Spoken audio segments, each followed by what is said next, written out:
I'm just a bill, yes I'm only a bill, and I'm sitting here on Capitol Hill. Well, it's a long, long journey to the capital city. It's a long, long wait while I'm sitting in committee. But I know I'll be a loss. Yeah, yes, I hope and pray that I'll be, but today I'm Good morning, this is Bill Scher on the Liberal Oasis radio show, WHMP, News, Information, and the Arts. I believe now heard in Amherst and the Deerfield vicinity on 96.9 FM, in addition to good old 1400 AM in Northampton, 1240 AM in Greenfield, and 1600 AM in Springfield, up and down the Pioneer Valley. Interesting political week, as is the par for the course these days. Couple of polls coming out with Obama with double-digit leads over John McCain. Not every poll is saying that, but you do not see any polls with McCain ahead.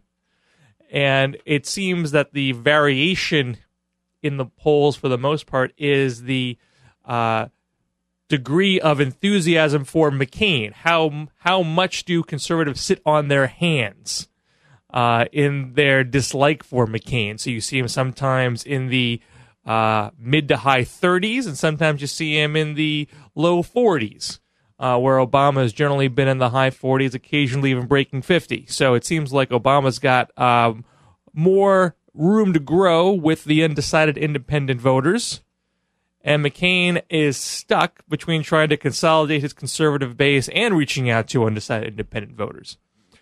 He is trying to do both with his coastal drilling proposal, which I've talked about in previous shows. He's now getting support from everyone's favorite conservative, Newt Gingrich, who never seems to go away for some reason, despite never really accomplishing anything. He has a petition, very catchy. Drill here, drill now, pay less.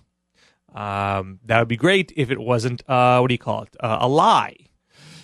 Because if you drill now, you will not pay less. You will not pay any less immediately because the oil takes years to get into the system, and there's so little oil off of our coastlines and in the Arctic National Wildlife Refuge, they would barely impact the price even 20 years from now. It would be about 6 cents a gallon off the price 20 years from now. Gas, of course, has gone up over $3, breaking $4 over the course of the Bush administration. And the interesting thing this week is that when pressed, the White House spokeswoman said, "Oh, this is not a short-term answer." Well, we never said it was. That would be irresponsible. John McCain said, "I don't see immediate relief, but this will have a, quote, psychological impact." That's the grand benefit from all this fresh drilling. So Newt's being undermined before his petition is even completed.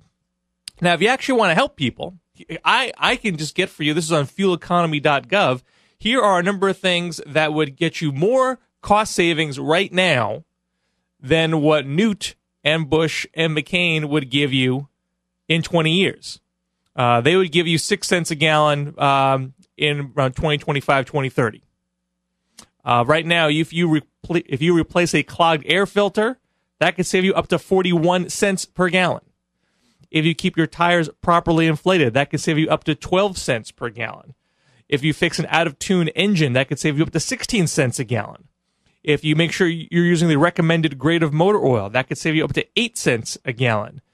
If you stop the rapid acceleration and the hard braking in town, that would save you up to 20 cents a gallon, and on the highway up to $1.35 a gallon. And if you stick to 60 miles per hour on the highway, for every 5 miles you tend to go over 60, that saves you another 30 cents per gallon. Now, none of those things are nearly enough to provide you full relief from how high gas prices have gone, but they're all things that would bring you more relief than any of these drilling proposals would actually do. And that's why I think, and it seems to me that this information is starting to get out there.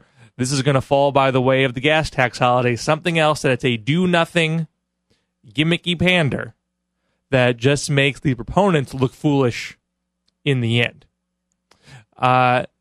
Other interesting thing this week was the Bush administration actually conducting some diplomacy, actually coming to an agreement with North Korea to destroy some of their nuclear facilities, agree to some inspections, and in return, a lifting of some sanctions.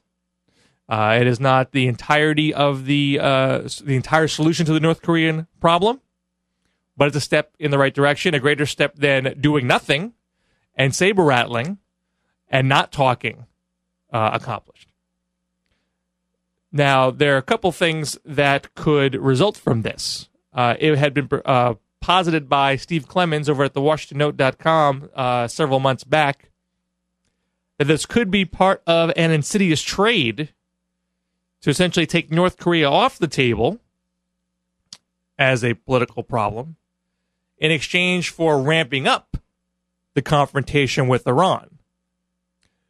If you were engaged in serious diplomacy, you would take the goodwill that you have created with the North Korean situation, proof that you are able to conduct good faith diplomacy, and renew talks with Iran, because now you could more easily reach common ground because they know you're dealing with a credible negotiating partner.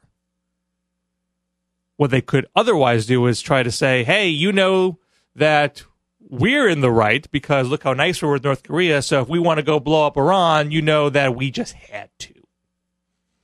That's the risk there. We'll see if their posture towards Iran changes in the waning months of the Bush administration. They don't seem to me to. They seem to have tried to ramp things up with Iran in different spurts over the past year. They've never quite gotten a lot of public support behind it. Doesn't have the quite same feel of the run-up to the Iraq War, so I am by no means guaranteeing there be any sort of confrontation, as much as some corners of the White House would like to. But it's something to keep an eye on. Also interesting out of the North Korean developments is that John McCain disagrees, does not endorse this negotiating track. He is now going to oppose the only diplomatic success that the Bush administration has been able to tout.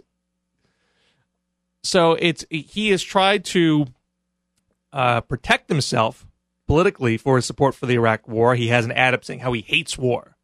Everyone knows that I hate war. Any veteran hates war. He changed his slogan as TV ads to throw in peace. He's for reform, prosperity, and peace. And so if you can't acknowledge something that is garnering bipartisan support, even though the diehard neocons, Dick Cheney, was very grumbly about this, apparently in a recent question and answer session this week. But if you can't endorse that, that is going to call into question how serious you are, how capable you are, how competent you would be at pursuing peace. So I think you are seeing, again, McCain having struggles in running a functioning campaign, one that can stick on a compelling message. You are seeing more open complaining. Usually you see Democrats airing their dirty laundry to the press, and Republicans are usually very good at keeping their squabbles quiet and showing a united front. You do not see that in this case. You see conservatives and Republicans almost eager to go out and bash McCain publicly for the way he runs his campaign. They want to make sure that McCain takes the fall and not the party and not the ideology. You have a Republican Senator, Gordon Smith, running ads touting his relationship with Obama. I don't think I've ever seen such a lack of party unity on their side in recent memory. So they have a lot of problems. They don't have a lot. There's people who do not have a lot of incentive to fix those problems. That leaves McCain very vulnerable and going into this with a bit of a loser stink that can be hard to scrub off. When we come back, we are going to talk to Sally Cohen for the Center for Community Change. There is a huge effort for voter registration ramping up, I think both within the Obama campaign and outside of it. How does that transform the political map? How does that change how democracy will be practiced? Will we have different voices being heard in our system that have not otherwise been heard in the past 8 years? We'll ask her. Sally Cohen, Center for Community Change. This is Bill Scher for the Liberal Oasis radio show on WHMP. Don't forget, every Tuesday, Knitting Liberally at the Yellow Sofa in downtown Northampton, 5 p.m., followed by Drinking Liberally at 6:30 p.m. at the Northampton Brewery. All are always welcome. We'll be back after this break with Sally Cohen for the Center for Community Change. Back after this.